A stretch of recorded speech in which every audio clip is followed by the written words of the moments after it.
आज आम्ही मेथकूट करणार। सो त्याकरता ही सगळी कडधान्य आणि डाळी आम्ही घेतलेल्या आहे आणि ती आम्ही एक एक करून भाजून घेणार। सो पहिली भाजली चण्याची डाळ।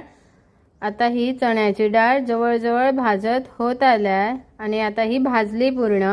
आता आम्ही ही काढून ठेवणार थंड करव्या। त्यानंतर आम्ही घेतली उडदाची डाळ, ती आता व्यवस्थित भाजून घेतली आणि ती बी काढून थंड करव्या ठेवली।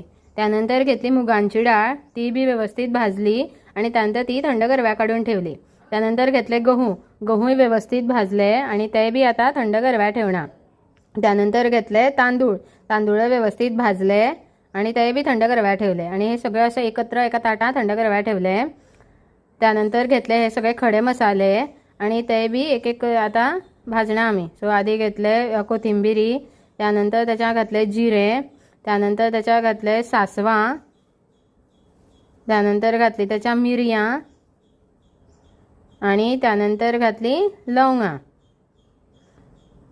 आणि आता हे आम्ही सगळे व्यवस्थित भाजून घेणार। सो ही भाजून झाले की आम्ही आता ते हे सगळे बी त्या सेम ताटांत घालणार ज्याच्या आम्ही बाकीचे कडधान्य आणि डाळी ठेवल्या आणि हे सगळे थंड हव्या ठेवणार आणि ते गरम असताना त्याच्या हळद आणि हिंग घालवचा आणि मेथ्या बी मी शेवटी घातलेल्या जेव्हा आम्ही हे भाजत होती खडे मसाले तेव्हा। आणि मग मी जेव्हा थंड होऊन वाटाव्या घेतले थंड होतं तेव्हा माझ्या लक्षात आलं की त्याच्या हळद आणि हिंग मातसं कमी आहे। सो मी आणि थोडे घातले आणि ते वाटून घेतले आणि झाले आमचे मेथकूट तयार।